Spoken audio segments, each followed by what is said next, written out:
It's been several months since I was last on, and we decided that it was a good idea to kind of come back because since the start of my In the Know Trader show on Tuesdays at 3 p.m. on stockcharts.tv, we started back in December.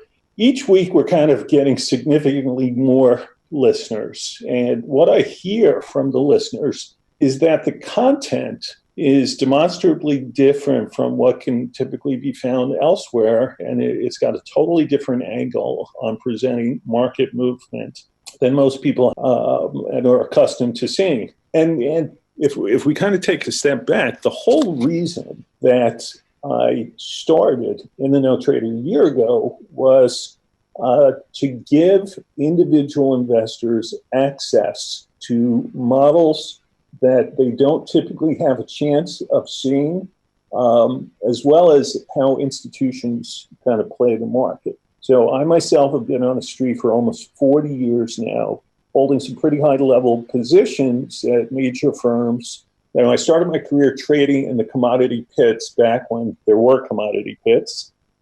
Now, everything's gone electronic. I spent the bulk of the time trading stock index futures, and I also traded some COMEX gold and silver, and finished my trading career on the floor of the exchange trading cocoa futures for the last couple of years of the 12 that I was there. I was fortunate enough to be able to get a job at Morgan Stanley on the institutional futures sell side of the firm. After a couple of years there, Bloomberg came after me, and I became the head of commodities, futures, and technical analysis at Bloomberg. And in fact, I'm actually the person who designed Bloomberg's whole charting system. And then a few years later, Morgan Stanley came back to me and rehired me, this time on the equity side of the business, not the commodity side. And that was really the first time in my career I'd been on the equity side. And within 2 years, I was named chief market strategist at Morgan Stanley and did that for many years. Since then, I've worked at a few different firms. Most notably was head of trading strategy at Wells Fargo Securities. And then for the last 5 years, I've been consulting to the street, running my own businesses. And again, developed In the Know Trader as one of those businesses.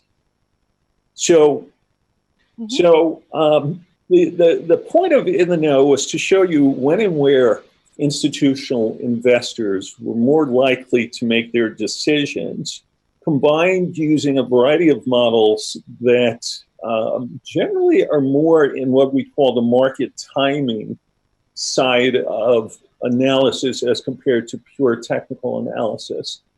And of course, I use technical analysis myself. I'm very well known on the street for being a technician, but I'm also a market timer. And as we all know in this business, it's all about timing. You can have the right idea, do all the right work, do your homework and prepare, and yet somehow not get the results you want.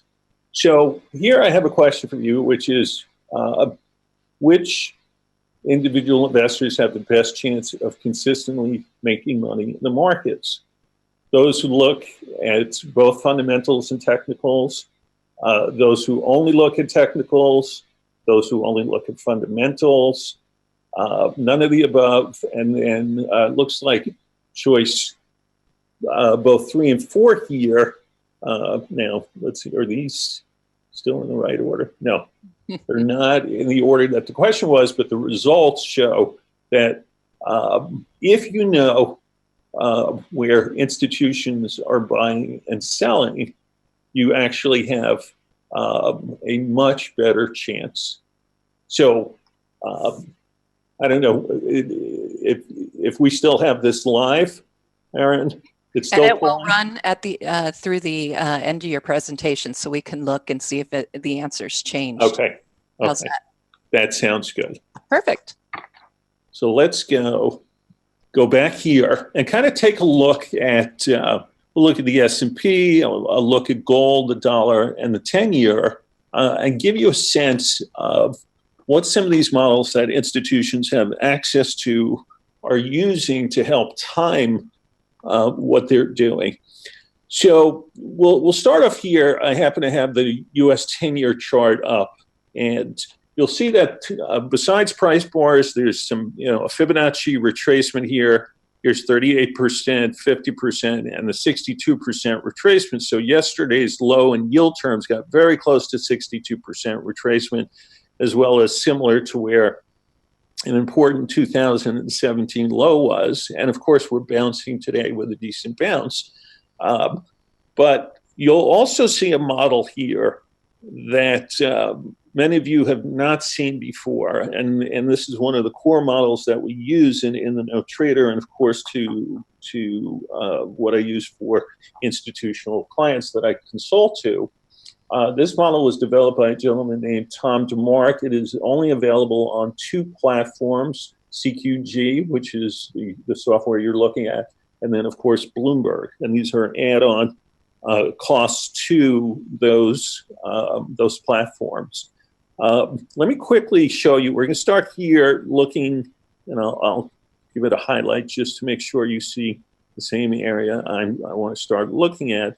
We're going to first start into this area that we've put in an ellipse. You'll notice that there are numbers running underneath the price bars. And what each number represents is, this is a weekly chart.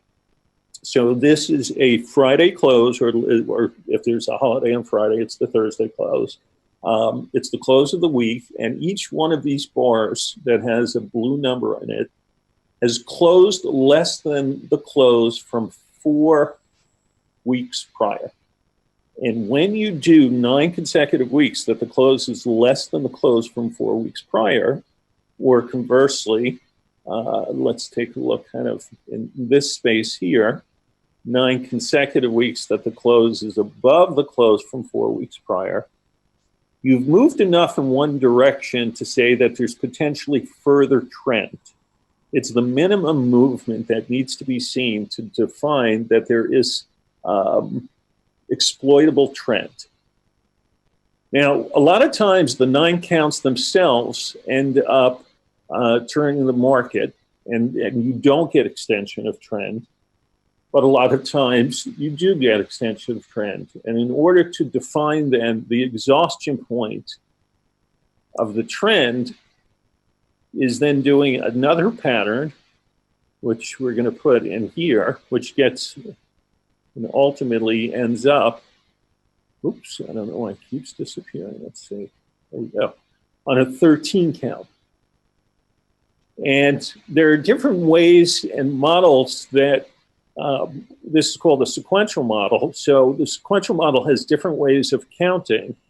And so, for instance, there's a 13 in here in red, and it's different than the 13 in maroon because in this count, excuse me, they count differently. In this case, we're looking at an aggressive sequential count.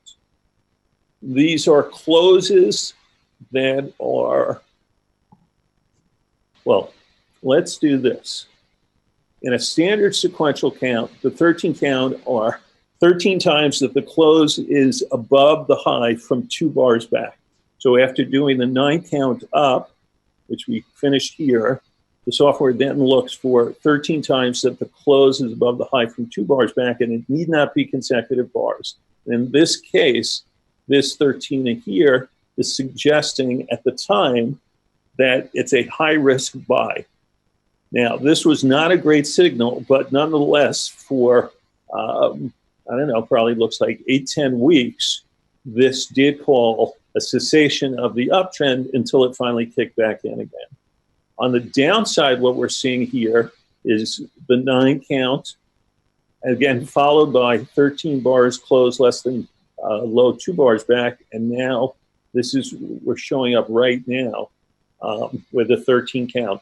So the level we got to in the 10-year yesterday and this week is a place that institutions will likely sell bonds looking for higher rates, take some profits. And this is something that I was on Fox TV, when was it? I think it was last Thursday.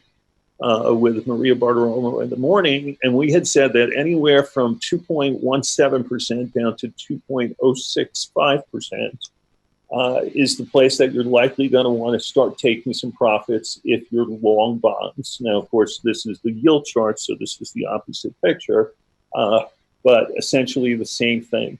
So this is a model that we use to help define exhaustion of trend. And does it always work? Of course not. At the same time, I can't think of a single model out there that can more closely define the end of a trend while it's actually occurring. So here, let's take a look at, here's crude oil. And if we take a look at last year, when we got to close to $76 a barrel, just a week or two before, we're showing an upside 13 potential exhaustion of trend. It then sells down 9 weeks and gets close to where the bottom was, not the precise bottom, but starts telling you this is a place that you can easily see a pause. And this is the current picture. I'm going to flip to a daily chart. And the daily chart also very close in time to when the weekly chart showed exhaustion. I also had daily chart showing exhaustion. You can see now too that even though oil has sold down strongly from the 66th level of late April when it peaked, a month later we've sold off, but it's only the pattern that developed over the last 9 days that was enough of a move that actually suggests now that you could be close to a bounce point in oil. And it's interesting because the same time the S&P is bouncing, and we know for the first several months of this year, oil and the S&P traded lockstep with each other. They were virtually as if you were trading the same instrument. You've now got oil showing a 9 count, again, 9 consecutive, daily charts of 9 consecutive days, close less than the close from 4 bars prior, in this case 4 days prior, and these are trading days, weekends don't count for anything. And a potential pause point to the downtrend. Aggressive traders tend to cover shorts and bid into this. Some will just start to unwind some shorts if they have them on. They don't necessarily go bottom fishing. But again, this is a model that can be extremely helpful in defining, from a timing perspective, where institutions will be trading. Now, if we go back in time also, let's move to the S&P. You'll notice that last year, as we were making all-time highs, let's see if we can blow this up a little. So essentially on all-time highs at the beginning of October, we saw a 13 count. Again, I'll just highlight it here. And then this 13 count in here was not good. We peaked against the old 13. And then, of course, we've been selling off. Now, there's also other models here on this page which are called propulsion. Propulsion is also a model that will target prices based upon the physics of how things trade, and do so in often calling points and exhaustion points to levels that you would never normally be able to see. And it's a more complicated model that I'm not going to go into the details of, but let me see if I can think of something. Let's look at, I think, the dollar index. Okay, so for example, this teal-colored line at 97.80 had been in place as an upside target back from September of last year. And it said that if we thrust through this level here, these kind of olive-colored let's call them arrowed, a line that's kind of almost diamond shaped or half a diamond shape, it would then extend to this level. And that's what we've done, hitting it about 5 weeks ago. A few weeks after that, we now on the dollar also have upside exhaustion, which is the exact, one of the ways we nailed the bottom in 2018 was not only did we have a classic 5-wave move down, this would be from the highs, 1, 2, 3, 4, 5. So we knew we were close to exhaustion, but then we get the timing model coming in saying you've exhausted the downtrend. And the flip side of that is this 13 signal that showed up. So we have turned bearish the dollar short term. My feeling is that, as long as Trump is kind of playing chicken on the trade game with the Chinese and now possibly Mexico, the dollar is not going to be a favored currency with all this kind of politics coming into things. And you are seeing the dollar at least temporarily sell off. On a daily chart, let's take the ellipse away. Notice how many upside 13s we've seen, pretty much darn close to peaks. Notice 13s in here, sell down to a 9, rally into a 9. That 9 led to this 13, pull back, and then again, we've hit propulsion targets on the upside. I realize this is a lot to take in a short presentation, but the point is these models are what institutions use. Now, not all institutions, but those who are looking for even an edge themselves in being able to figure out when to put on trade. So let me give you an example. Let's say you're a value fund manager. So you're generally looking to buy stocks that are, quote, cheap, right? They're cheap in discounted cash flow or any other type of fundamental metric that values a company. And let's say a stock that used to trade at $60 is now trading at 35, and in all valuation measures is cheap. Does a value manager come in and buy the stock? Well, he may, or she may. However, maybe that stock trading at 35 isn't going to bottom until 26. Do you simply buy a stock because it's cheap? Well, I work with a lot of value managers because these models give me access to be able to figure out when trends have actually exhausted themselves. So something that's cheap doesn't mean it can't get a lot cheaper before it finally bottoms.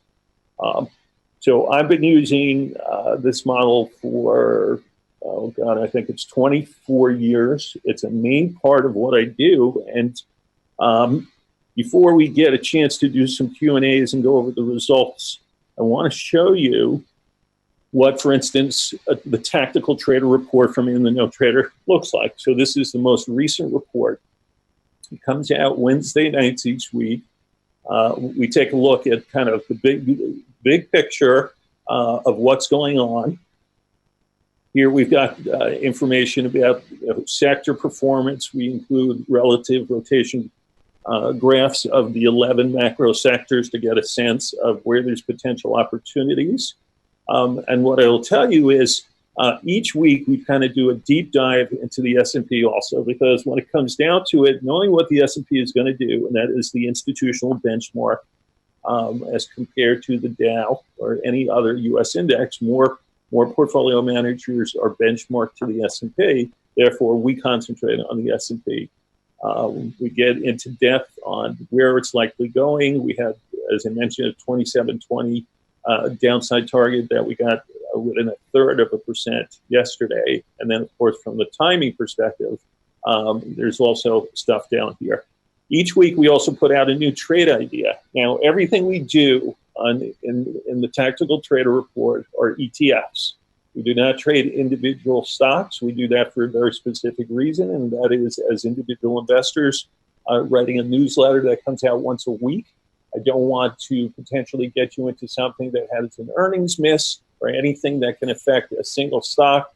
The ETF obviously has much greater reduced risk because it's diversified across a number of portfolio holdings, and therefore I think it's a very good idea for individual investors to kind of stick in the ETF arena. So we put out a new idea each week in ETFs. This week it happened to be on SMH, which are semiconductors. And then we review every other open position that we have that we've had on. So until it's closed, every week we continue to talk about what we have. So for instance, we are short home builders. We took last week, we took a third off at our first target down. These are other multiple bigger targets down if we have more substantial decline. But if we don't, at least we've pocketed some money. We take our profits. And again, we kind of update you across everything we've done until you walk away from the trade. And that's a look at what the tactical trade report is. The last thing I want to do before I show you, we go to Q&A and we get back to the poll results, is I also want to show you, for instance, what I put out to institutions. Now, this is a completely different cost. This is far more expensive. But occasionally I do get people coming from the individual investor side who are successful people. They're trading their own money, but they may be trading millions of dollars, and therefore this may have more appeal. This is a much longer report. It goes through global macro. We're looking across the world at all different things and anything tradable that's a liquid market. For the year to date, 2019, year to date, the institutional report is up 34% on invested capital. And this is only across 12 trades. We show every trade and the results, whether they're closed trades, open trades, and open strategic trades, which are as compared to open tactical trades. We look at the U.S. equity market, same thing. We go into depth in the S&P, give very significant support and resistance levels. Anything else we're looking at, German, we've got an Asian position on. We always look at the U.S. 10-year. We go into the VAR exchange and look at the dollar every week, and then we make our way into commodities. Every week we always write about gold, which we're long. We write about gold stocks, which we're long right now. Copper got down to our target. And then every week we always write about oil, also getting very close to downside target. In fact, it did touch it because this is as of Sunday night, so we actually touched it yesterday. And then energy stocks. This is actually an interesting chart. This is the XLE versus the spiders. This is a monthly chart, and just so you can see, in fact, let me max this out. And well, I didn't expect it to give me 2 pages. Here, this is relative performance of XLE versus S&P over time. This is on 19-year lows. Energy stocks in general have been a disastrous long-term performer. In fact, in the last 10 years, only 2 years did the S&P Energy Index outperform the S&P. So in relative terms, this is back down to levels we saw in 2000. We're close to the all-time lows.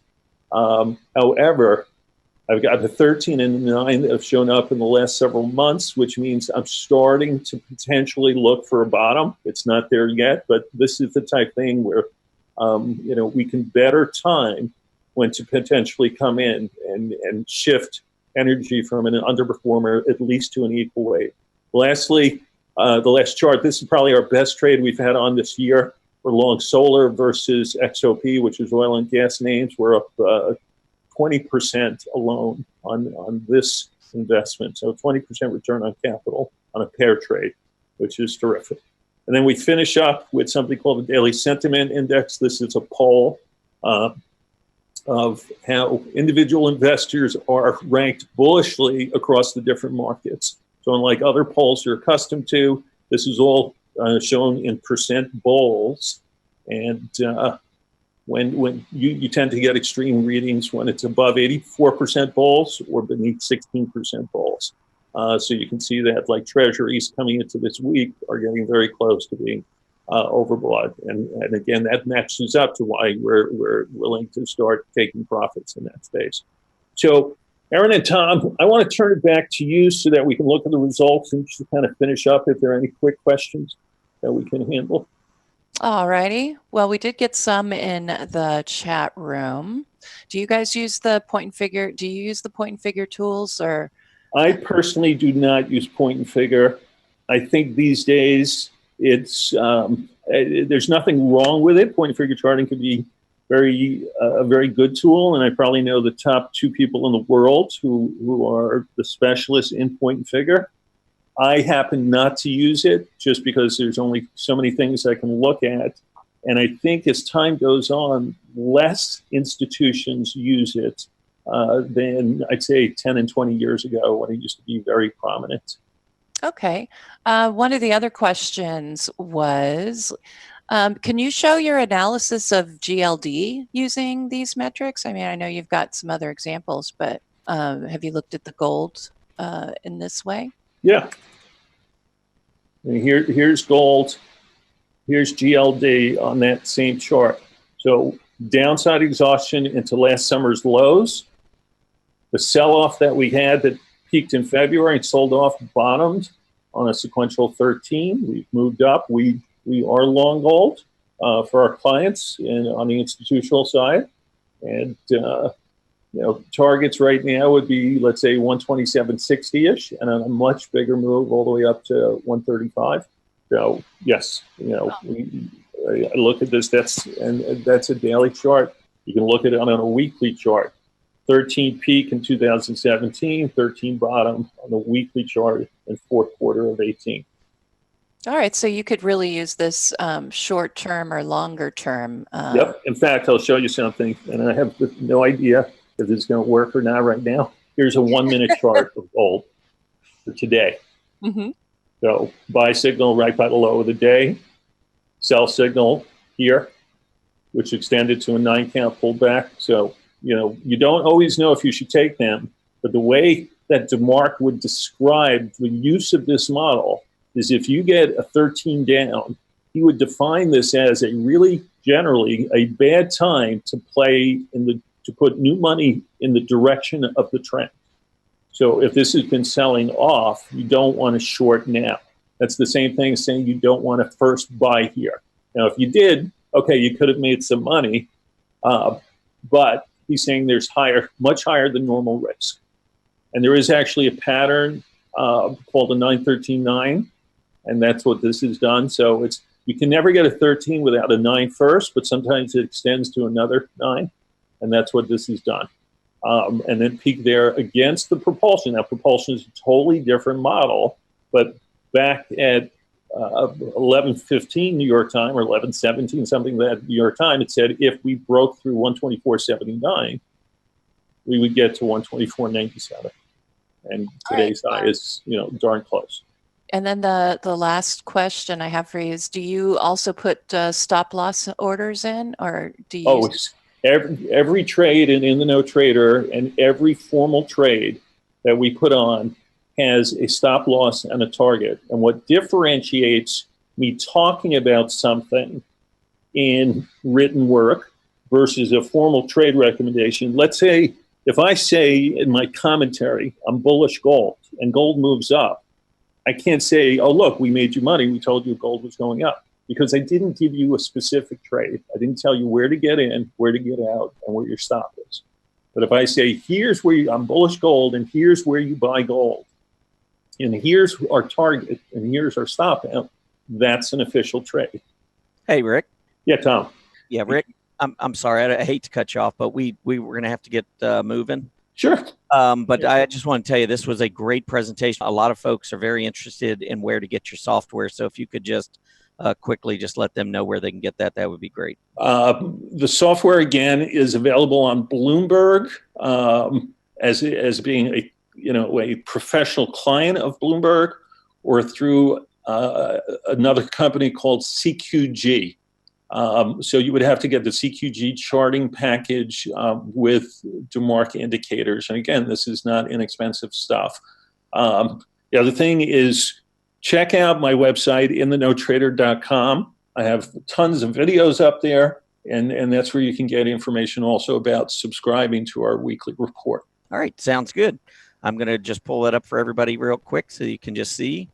There it is, in the know trader.com. So if you want to check out some of Rick's work, feel free. And Rick, always a pleasure to have you on the show. Thanks so much, Tom and Aaron.